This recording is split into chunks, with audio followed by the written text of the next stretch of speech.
Assalamu alaikum, family. I come to you in the name of Allah, teaching you today about chapter 114, Al-Nas, Surah 21 in origin. But they hid it as the last one. Why is that? Because in here you learn that Allah is the Lord of men. He's of men. He's the King of men. He's the God of men. Of men. So let's go to it. Because a lot of people try to make Allah everything but man.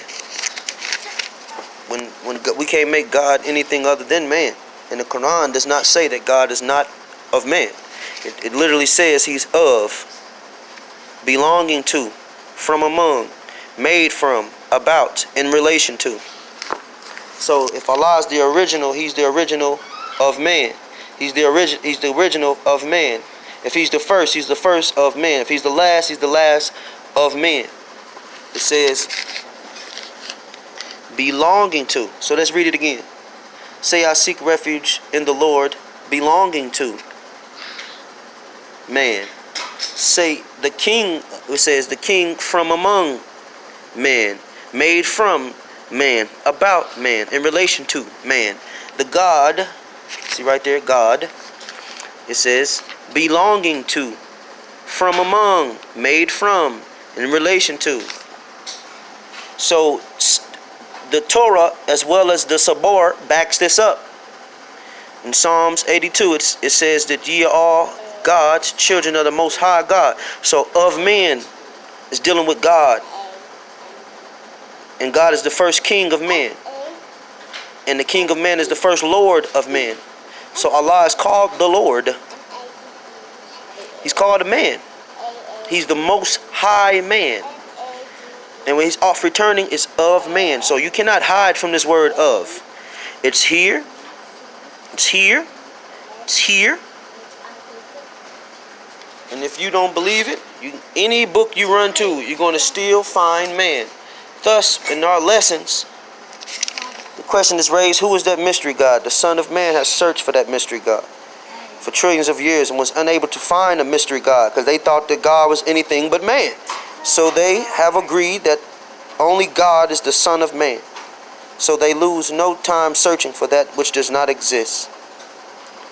So the Quran speaks about the Injil that calls Allah the Son of Man.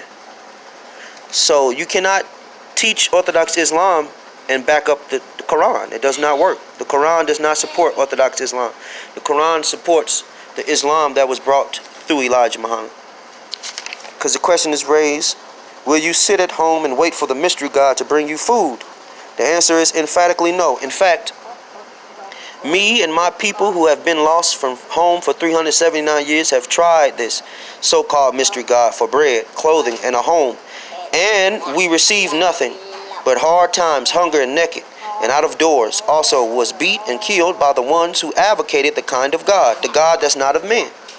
Then it says, and no relief came to us until the Son of Man came to our aid by the name of our prophet, W.D. Farad. Now, why would W.D. Farad be called our prophet? Because our prophet is one of the attributes of Allah, Al-Nabi. That's one of the attributes of Allah. In fact, the Quran itself told you that Allah himself will be the prophet in the last day. Allah himself will be his own guide. Allah himself will come in the last day. He will be the master of the day of judgment. So he himself will be the last of the titles, of all titles. Not only the Son of Man, but our prophet. And this will be his hidden name. Farad it means obedience. He is the one we are to obey, and he is the Lord of men, the King of men, the God of men. And the men who know this are the true believers. And they have been raised up, and Allah is guiding them, Al-Nas. So before you can condemn what I'm saying, at least admit to the people that you don't even know the correct order of Surah 114. And it's a reason they put it at the end. So you wouldn't even think that God is related to man in any way, when he's the original man, before and after this planet. And he is creating new men to place himself in, and you must bow to them. In fact, what was the jinn what was the jinn and Iblis and them arguing with Allah about? They were arguing with Allah about the fact that they had to bow to a man. The first thing Iblis argued with God about was the men. I'm not bowing to no man you made from black mud. In other words, I'm not bowing to no black man.